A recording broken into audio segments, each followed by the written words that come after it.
NEET தேர்வில் முறைகேடு செய்தால் 3 ஆண்டுகள் தடை விதிக்கப்படும். நாளை நீட் தேர்வு நடைபெற உள்ள நிலையில் மத்திய கல்வி அமைச்சகம் எச்சரிக்கை.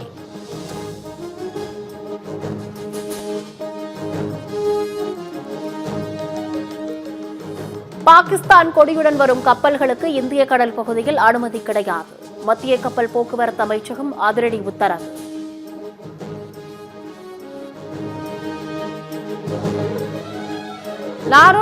கிலோமீட்டர் தூர இலக்கை துல்லியமாக தாக்கும் ஏவுகணை சோதனையை வெற்றிகரமாக முடித்தது பாகிஸ்தான்.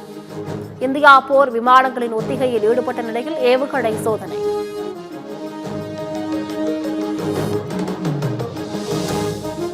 நீலகிரி, கோவை உள்ளிட்ட 9 மாவட்டங்களில் வரும் 5ஆம் தேதி கனமழைக்கு வாய்ப்பு. மயிலாடுதுறை, தஞ்சை, திருவாரூர் உள்ளிட்ட 10 மாவட்டங்களில் 6ஆம் தேதி கனமழை பெய்யலாம் என வானிலை ஆய்வு மையம் கணிப்பு.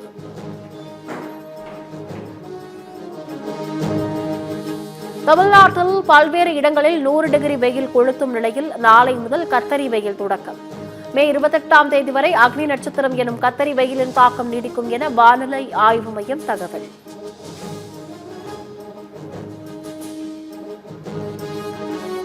பாகிஸ்தானில் இருந்து எந்த பொருளையும் இந்தியாவில் இறக்குமதி செய்ய தடை.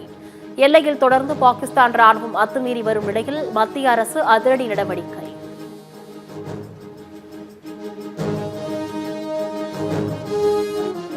உயிருக்கு அச்சுறுத்தல் என்ற புகாருக்கு அரசு இதுவரை பதிலளிக்கவில்லை என விருப்ப ஓய்வு பெற்ற IAS சகாயம் ஆதங்கம். கிரானட் ஊழல் வழக்கில் தாமதமான நீதி தடுக்கப்பட்ட நீதியாக பார்க்கிறேன் என சத்தியம் டிவிக்கு பிரத்யேக பேட்டி.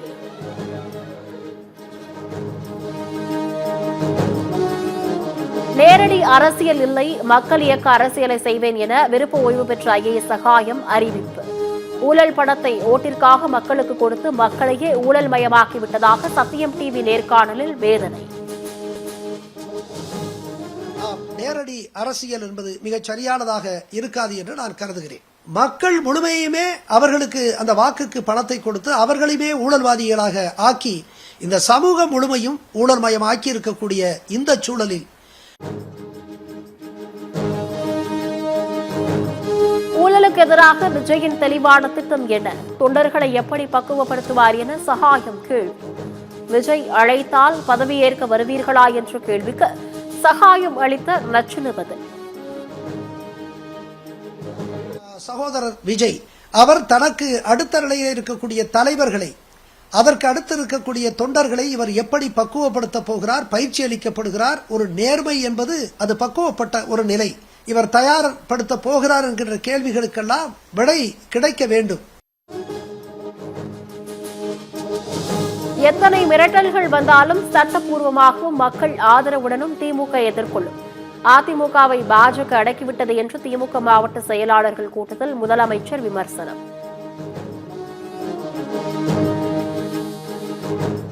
ஜூன் 1ஆம் தேதி மதுரையில் திமுக பொதுக்குழு கூட்டம் நடைபெறும். சென்னை அண்ணா அறிவாலயத்தில் முதலமைச்சர் மு க ஸ்டாலின் தலைமையில் நடைபெற்ற மாவட்ட செயலாளர்கள் கூட்டத்தில் முடிவு.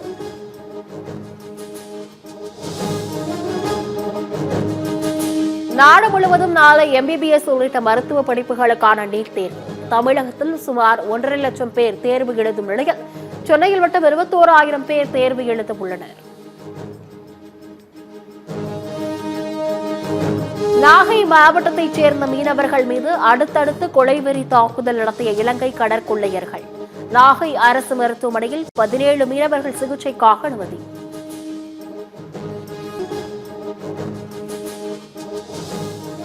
நாட்டில் உள்ள மீனவர்கள் அனைவரையும் ஒரே கண்ணோட்டத்தோடு மத்திய அரசு பார்க்க வேண்டும். மீனவர்களின் பாதுகாப்பை உறுதி செய்ய வேண்டும் என தமிழ்நாடு காங்கிரஸ் தலைவர் செல்வ பெருந்தகை வலியுறுத்தல். நீலகிரி மாவட்டம் கோட்டகரையில் கோடை விழாவின் முதல் நிகழ்ச்சியாக காய்கறி கண்காட்சி தொடங்கியது. மாவட்ட ஆட்சித்தலைவர் லட்சுமி பவ்யா ரிப்பன் வெட்டி துவக்கி வைத்தார்.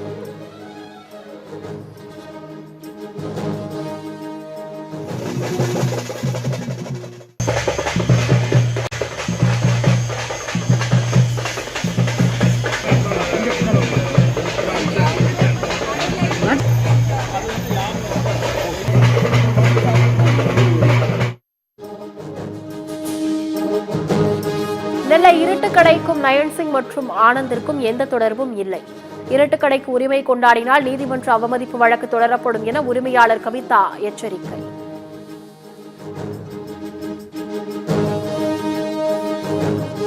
கோவாவில் கூட்ட நெரிசலில் சிக்கி உயிரிழந்தவர்களின் குடும்பங்களுக்கு பிரதமர் மோடி இரங்கல். காயமடைந்தவர்கள் விரைவில் குணமடைய வேண்டும் என ஆறுதல்.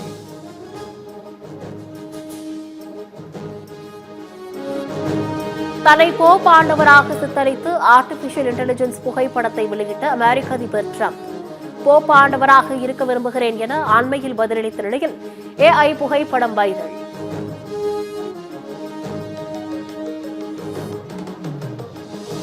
டிக்டாக் செயலுக்கு 5.6 லட்சம் கோடி ரூபாய் அபராதம். பயனர்களின் தனிப்பட்ட தகவல்களை பாதுகாக்க தவறியதால் ஐரோப்பிய யூனியன் நடவடிக்கை.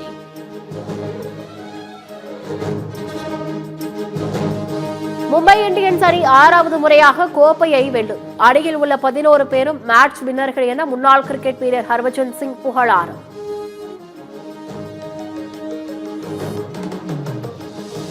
IPL தொடரில் சென்னை பெங்களூரு அணிகள் இன்று மோதல். பிளே ஆஃப் வாய்ப்பை இழந்த CSK ஆறுதல் வெற்றி பெறுமா என ரசிகர்கள் எதிர்பார்ப்பு.